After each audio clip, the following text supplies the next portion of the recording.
नमस्कार। जनता की बात में आपका स्वागत है। मैं हूं डॉक्टर संतोष मानव। इन दिनों एक नया किस्सा चला है। राज्यपाल और मुख्यमंत्रियों के बीच पटरी नहीं बैठ रही है। लेकिन यह आज की कहानी नहीं है। जब से देश गणतंत्र बना है तब से यह कहानी बार बार बारंबार दोहराई जा रही है। राज्यपाल और मुख्यमंत्रियों के बीच अनबन की कहानियां 1952 से आ रही हैं। लगातार लगातार लगातार कोई ऐसी सरकार नहीं रही जब इस तरह की बात सामने नहीं आई।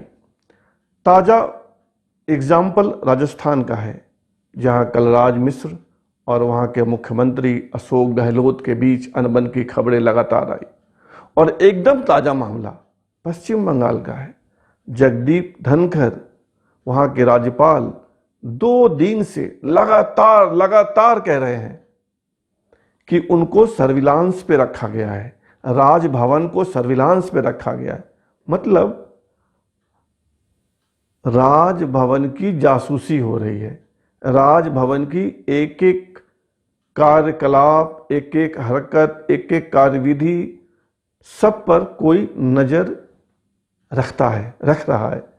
बहुत साफ है कि राज्यपाल का इशारा मुख्यमंत्री की तरफ है। यह पश्चिम बंगाल की कहानी है। राजस्थान की कहानी मैंने आपको सुनाई, और ऐसा अक्सर होता है। इस तरह की खबरें आती रहती है। मेरा सवाल है कि ऐसी खबरें क्यों ना आए। देखिए, मैं एक डाटा देता हूं, उदाहरण देता हूं, समझिए। 28 राज्य में 25 राज्यपाल ऐसे हैं, 28 राज्यों में 25 राज्यपाल ऐसे हैं जो बीजेपी के बूढ़े नेता हैं। एकदम जिसको बोलते हैं हार्डकोर बीजेपी। एक बाहर का नेता है, उनका नाम है आरिफ मोहम्मद खान, जो केरल के राज्यपाल हैं, और 2 रिटायर्ड अधिकारी हैं। ये 28 राज्यों की कहानी है। 5 राज्यों में सारे नाम ही बताऊंगा आपको। 5 राज्यों में जो एलजी है, वहां राज्यपाल नहीं होता, वहां एलजी होता है। उपराज्यपाल कह सकते हैं, लेफ्टिनेंट जनरल, एलजी। इसमें से 5 एलजी में से 2 नेता हैं और 3 अधिकारी हैं। और 5 जो एरिया हैं, जैसे चंडीगढ़ इत्यादि, 5 जो क्षेत्र हैं, एरिया हैं, 5 नहीं, माफ कीजिएगा, 3, उसमें भी 2 नेता हैं और 1 अधिकारी है। इस तरह अगर 36 राज्यपाल, उपराज्यपाल और जो कुछ एरिया में प्रशासक होते हैं, जैसे चंडीगढ़ में, जैसे दादर दमन हवेली में, ऐसे कुल 36 होते हैं। 36 में से 29 बीजेपी के हार्डकोर नेता हैं। 36 में 29। एक नेता है पर बीजेपी के बाहर का है, जैसे आरिफ मोहम्मद खान केरल के। 30 हो गए, और 6 रिटायर्ड अधिकारी हैं।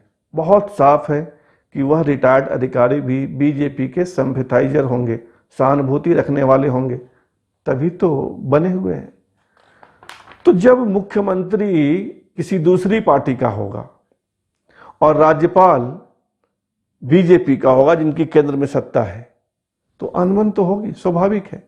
जिन्होंने जिंदगी भर नमस्ते सदा वत्सले मातृभूमि किया होगा, उनसे अगर आप उम्मीद करें कि वो ममता बनर्जी के साथ सहयोग करेंगे या ममता बनर्जी उनके साथ सहयोग करेंगी, संभव नहीं है। क्योंकि ये वीडियो बहुत लंबा हो जाएगा, तो मैंने 2 भाग में इसको बांटा है। आज पहले भाग की कहानी, एक एक नाम बताऊंगा और उनके बारे में भी बताऊंगा। राज्यपाल कैसे बनता है ये भी बताऊंगा। राज्यपाल बनने की पात्रता क्या है ये भी बताऊंगा। और जब विवाद हुआ था 1967 में, 67 से विवाद शुरू हुआ था, तब एक सरकारी आयोग आया था, उसने क्या सिफारिशें की थी और उन सिफारिशों को लागू नहीं किया गया। सरकारी आयोग ने 8 सिफारिशें की थी। अगर वो मान लिया जाए तो ये राज्यपाल और मुख्यमंत्री के बीच का विवाद बहुत कम हो सकता है। अब आइए असम के राज्यपाल कौन है? जगदीश मुखी, बीजेपी के पुराने नेता हैं। दिल्ली सरकार में जब बीजेपी की वहां सरकारें रही हैं तब मंत्री रहे हैं जगदीश मुखी, बीजेपी के बूढ़े नेता।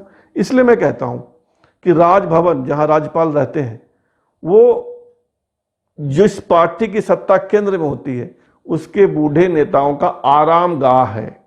मैं ऐशगाह इसलिए नहीं बोलता हूं कि ऐशगाह में थोड़ा नेगेटिव गंध आती है, नकारात्मक गंध, और आराम गाह बोलना थोड़ा ठीक होता है।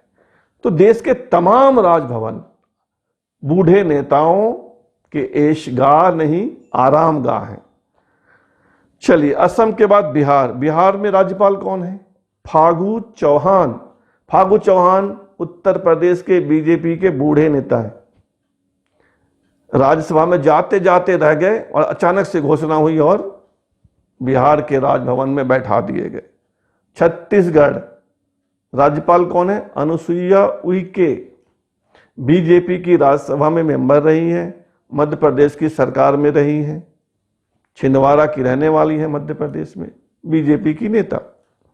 गोवा सत्यपाल मलिक बीजेपी के नेता हैं। गुजरात आचार्य देवव्रत पुराने संघी हैं, राष्ट्रीय स्वयंसेवक संघ से जुड़े रहे हैं, बीजेपी के नेता हैं। हरियाणा सत्यनारायण आर्य बिहार में भाजपा के नेता रहे हैं, लगातार एमएलसी रहे हैं। हिमाचल बंगारू दत्तात्रेय तेलंगाना के रहने वाले हैं, सिकंदराबाद से सांसद थे, केंद्र में मंत्री रहे हैं बीजेपी की सरकार में, बीजेपी की फर्स्ट नरेंद्र मोदी की 2014 वाली सरकार में मंत्री थे बंगारू दत्तात्रेय। झारखंड द्रौपदी मुर्मू उड़ीसा में बीजेपी की विधायक रही हैं, अभी झारखंड राजभवन की शोभा बढ़ा रही हैं। कर्नाटक वजूभाई वाला गुजरात बीजेपी के अध्यक्ष रहे हैं, गुजरात की बीजेपी सरकारों में मंत्री रहे हैं। केरल आरिफ मोहम्मद खान नेता हैं, बीजेपी से बाहर के हैं, और राज्यपाल क्यों बने हैं आप बेहतर समझ सकते हैं। मध्य प्रदेश कार्यवाहक राज्यपाल हैं अभी मध्य प्रदेश में आनंदीबेन पटेल, अभी लालजी टंडन थे जिनका अभी निधन हो गया। लालजी टंडन लखनऊ के सांसद रहे हैं, बीजेपी के पुराने नेता रहे हैं, बीजेपी की सरकारों में उत्तर प्रदेश में मंत्री रहे हैं, अटल बिहारी वाजपेयी के दोस्त हैं। अभी उनका निधन हो गया तो आनंदीबेन पटेल जो है वो मध्य प्रदेश की कार्यवाहक राज्यपाल है।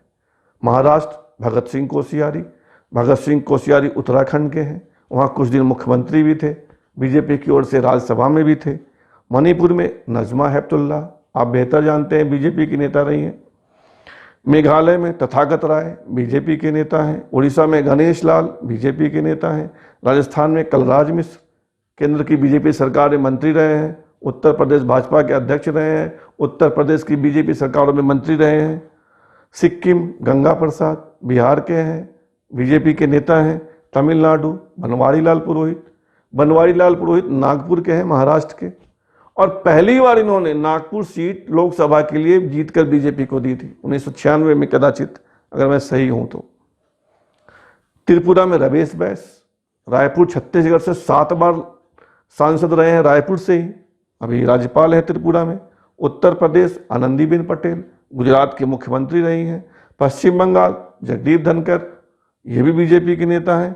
आंध्र प्रदेश विश्वभूषण हरिचंदन, ये उड़ीसा बीजेपी के अध्यक्ष रहे हैं, उड़ीसा बीजेपी के वरिष्ठ नेता रहे हैं, वहाँ की सरकार में मंत्री रहे हैं।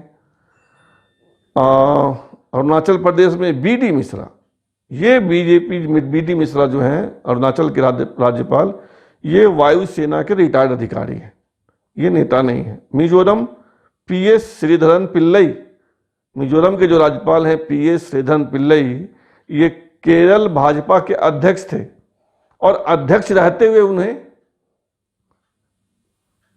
मिजोरम का राज्यपाल बना दिया गया। नागालैंड आरएन रवि जरूर, ये पूर्व जो है आईबी के अधिकारी है, इंटेलिजेंस ब्यूरो, पूर्व खुफिया अधिकारी है।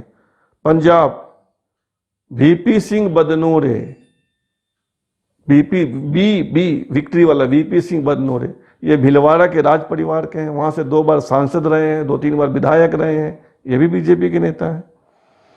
जो पंजाब के राज्यपाल हैं वीपी सिंह बदनोरे। तेलंगाना तमिलसाई सौंदरराजन, ये तमिलनाडु बीजेपी के अध्यक्ष थी और अचानक से इनको तेलंगाना का राज्यपाल बना दिया गया। उत्तराखंड बेबी रानी मौर्य, उत्तराखंड की राज्यपाल बेबी रानी मौर्य, ये आगरा की रहने वाली है, आगरा की महापौर भी थी, बीजेपी की नेता है और अचानक से उत्तराखंड की राज्यपाल बना दी गई। ये पूरी कहानी मैंने आपको इसलिए सुनाई कि बीजेपी के बूढ़े नेता राजभवन की शोभा बना रहे हैं। अभी मैंने 28 राज्यों के राज्यपाल का आपके सामने नाम लिया, जिसमें से 26 नेता हैं, 25 बीजेपी के और एक बाहर के, और 2 रिटायर्ड अधिकारी हैं, एक वायुसेना के और एक आईबी के। अब आप सोचिए कि 28 राज्यों में 26 में नेता और उसमें से 25 बीजेपी का, तो जहां जहां बीजेपी की सरकार नहीं होगी, दूसरी पार्टियों की सरकार होगी, वहां तो टकराव होगा। जहां बीजेपी की सरकारें नहीं है वहां टकराव नहीं होता है। पश्चिम बंगाल में तृणमूल कांग्रेस की सरकार है, ममता बनर्जी मुख्यमंत्री है, वहां से टकराव की खबर आ रही है। राजस्थान में कांग्रेस की सरकार है, अशोक गहलोत मुख्यमंत्री है, वहां से टकराव की खबर आ रही है। तो ये आती रहेंगी। आगे देखिए, और कुछ राज्य, अंडमान निकोबार, यहाँ के उपराज्यपाल यानी LG lieutenant governor Devendra Kumar Joshi, ये वायुसेना के रिटायर्ड अधिकारी हैं। दिल्ली, अनिल बैजल, रिटायर्ड आईपीएस अधिकारी हैं। और देखिए बैजल साहब का नहीं पड़ता है, अरविंद केजरीवाल आम आदमी पार्टी के मुख्यमंत्री, नहीं पड़ता है बैजल साहब का। जम्मू कश्मीर, मनोज सिन्हा, हाल तक नरेंद्र मोदी की सरकार में मंत्री थे, दूरसंचार मंत्री, और मनोज सिन्हा जम्मू कश्मीर के एलजी हैं, उपराज्यपाल कहिए, लेफ्टिनेंट जनरल कहिए। लद्दाख में आर.के. माथुर, ये अधिकारी हैं, ये पूर्व रक्षा सचिव हैं, रहे हैं भारत सरकार में, ये रिटायर्ड अधिकारी हैं आर.के. माथुर, लद्दाख के उपराज्यपाल। पुडुचेरी, किरण बेदी, रिटायर्ड अधिकारी हैं, आईपीएस रही हैं और बीजेपी की मुख्यमंत्री के उम्मीदवार थे दिल्ली में। तो आप देखिए कि यहां भी अभी मैंने 5 राज्यों के नाम लिए, उसमें 2 अधिकारी हैं और 3 अधिकारी हैं और 2 नेता हैं। अब आइए 3 क्षेत्र, 3 एरिया जहां न राज्यपाल होते हैं न उपराज्यपाल होते हैं, वहां प्रशासक होते हैं। वहां क्या हाल है? चंडीगढ़ के प्रशासक हैं वीपी सिंह बदनोरे, वही वीपी सिंह जो पंजाब के राज्यपाल हैं, ये भी बीजेपी के नेता हुए। उसके बाद दादर नागर हवेली, वहां के प्रशासक हैं प्रफुल्ल खोद्दा पटेल, ये भी बीजेपी के नेता हैं। लक्षद्वीप के प्रशासक है दिनेश्वर शर्मा, ये रिटायर्ड आईपीएस अधिकारी हैं। तो आप देखिए कि बहुसंख्य राज्यपाल हो, उपराज्यपाल हो या प्रशासक हो, ये बीजेपी के लोग हैं। ऐसे में जहां बीजेपी के लोग, जहां बीजेपी की सरकारें नहीं होंगी, वहां टकराव तो होगा ही। अब राज्यपाल बनने के लिए जो पात्रता चाहिए, उसमें ऐसा कुछ नहीं है। 2-3 चीजें हैं कि भारत का नागरिक हो, कम से कम 35 साल का हो, न सांसद हो न विधायक हो, लाभ के किसी पद पर ना हो, और वह पागल और दिवालिया नहीं हो। बस यही क्राइटेरिया है राज्यपाल बनने की। प्रक्रिया क्या है? राष्ट्रपति राज्यपाल नियुक्त करता है, राज्यपाल या उपराज्यपाल जो भी, लेकिन मंत्रिमंडल की सिफारिश पे करता है। यानी केंद्र में जिसकी सरकार होगी वो सिफारिश करेगा, राष्ट्रपति महोदय को उसी का नाम घोषित करवाना है। एक शर्त और है कि उसी राज्य का राज्यपाल नहीं हो सकता जहां का वह निवासी है। और एक शर्त और था कि मुख्यमंत्री की सलाह से राज्यपाल नियुक्त किए जाएंगे, लेकिन 1967 में इसको समाप्त कर दिया गया था। तो मैंने आपको बताया कि राज्यपाल कौन हो सकता है, उसकी शर्त क्या है, प्रक्रिया क्या है, ये भी बताया आपको।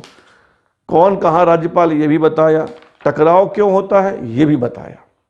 एक चीज रह गई है, एक सरकारिया आयोग का गठन हुआ था, उसने 8 अनुशंसाएं की थी। अगर वो 8 मान ले जाती तो ये टकराव नहीं होता, लेकिन उसकी अनुशंसा मानी ही नहीं गई। इसलिए चाहे केंद्र में कांग्रेस की सरकार हो या बीजेपी की हो, टकराव की कहानी होती है। सरकारिया आयोग की जो 8 सिफारिशें थी, उसमें मैं 4 आपको बताता हूं। महत्वपूर्ण यही है, सीएम की सलाह से राज्यपाल की नियुक्ति हो, सही है। जब राज्यपाल सीएम का पूर्व परिचित होगा या उनकी सलाह से नियुक्ति होगी तो टकराव नहीं होगा। 5 वर्षों से राजनीति में सक्रिय ना हो, बहुत सही है।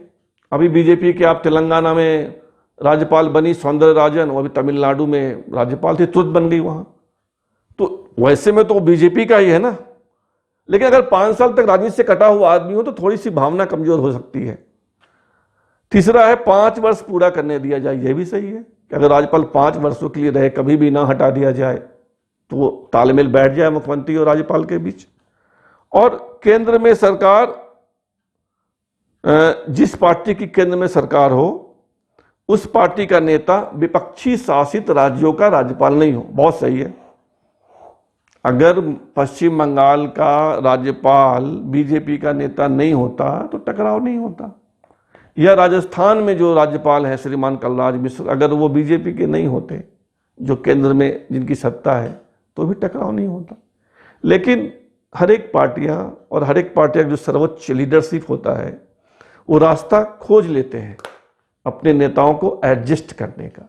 राज्यपाल भवन, राज्यपाल और राजभवन दरअसल एडजस्टमेंट है, एक समझौता है, एक समन्वय है अपने बूढ़े नेताओं को एडजस्ट करने का, उनके लिए एक आराम देह जगह खोजने का कि भाई आपने पार्टी में बहुत काम किया, आराम करो।